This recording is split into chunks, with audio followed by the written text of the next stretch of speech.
ಕುಂಭಮೇಳ ನಡೆದಿದ್ದು ಪ್ರಯಾಗ್ರಾಜು ಅದೇ ಗಂಗೆಲ್ ಸ್ನಾನ ಮಾಡ್ಕೊಂಡ್ ಬರ್ತಡೇ ಮಾಡ್ಕೊಂತವ್ರು ನೋಡ್ರಿ ನಮ್ಮ ಪುನೀತ್ ರಾಜು. ಇಲ್ಲೆಲ್ಲಾರ ಮನೇಲಿ ಇರುತ್ತೆ ಬೆಳಕಿನ ಬಲ್ಪು ಅದಕ್ಕೆ ಅಪ್ಪು ಸರ್ ತರನೇ ಗೊತ್ತಿಲ್ದಂಗೆ ಮಾಡ್ರಿ. ಅಪ್ಪು ಸರ್ ತರ ಎಲ್ಪು. ಇಲ್ಲಿ ಅಪ್ಪು ಸರ್ ಬರ್ತಡೇ ಅಂದ್ರೇನೆ ಒಂದು ದೊಡ್ಡ ಮ್ಯಾಟ್ರು. ಇಲ್ಲಿರೋ ಹೃದಯ ಎಲ್ಲ ಚೆಕ್ ಮಾಡ್ರಿ. ಅಪ್ಪು ಸರ್ ಹೃದಯ ಹೊಡ್ಕೊಂತೈತಂತ ಹೇಳ್ಬೇಕು. ಅದೇ ವಿಕ್ರಮ್ ಹಾಸ್ಪಿಟ್ಲು ಡಾಕ್ಟ್ರು. ಇಷ್ಟೇ ನಾನು ಮಾತನ್ನ ಮುಗಿಸ್ತಾ ಇದ್ದೀನಿ. ಧನ್ಯವಾದಗಳು. ಅಪ್ಪು ಸರ್ಗೆ ಹುಟ್ಟುಹಬ್ಬದ ಶುಭಾಶಯಗಳು. ಅಪ್ಪು ಸರ್ಗೆ ಪವರ್ ಸ್ಟಾರ್ ಪುನೀತ್ಗೆ, ಪವರ್ ಸ್ಟಾರ್ ಪುನೀತ್ ರಾಜ್ಕುಮಾರ್ಗೆ, ಕಲಿಯುಗದ ಒಡೆಯನಿಗೆ, ಮುದ್ದು ರಾಜನಿಗೆ.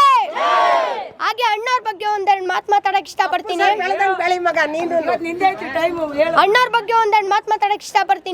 ಕೆಂಟಕಿ ಕರ್ನಾಲ್ ಕಲಾ ಕೌಸ್ತುಭ ಕರುನಾಡ ಕಲಾನಿಧಿ, ಅಭಿನಯ ಬ್ರಹ್ಮ, ಗಾನ ಗಂಧರ್ವ, ನಟ ವೈಭವ, ಮಧುರ ಕಂಠ ಕಲಾಭೂಷಣ, ಕರ್ನಾಟಕ ರತ್ನ, ಪದ್ಮಭೂಷಣ, ಕಲಾ ಜ್ಯೋತಿ, ಸಮಾಜ ಭೂಷಣ, ಯೋಗ ಕಲಾರತ್ನ, ಭಕ್ತ ಕಲಾರತ್ನ, ಕನ್ನಡ ಕಂಠೀರವ, ನಟ ಸಾರ್ವಭೌಮ, ಕರುನಾಡು ಕಂಡ ವರನಟ ಮುತ್ತು ರಾಜ, ಈ ನಮ್ಮ ರಸಿಕರ ರಾಜ. ಇಷ್ಟೆಲ್ಲ ನನ್ನ ಮಾತನ್ನ ಮುಗಿಸ್ತಾ ಇದ್ದೀನಿ. ಧನ್ಯವಾದ.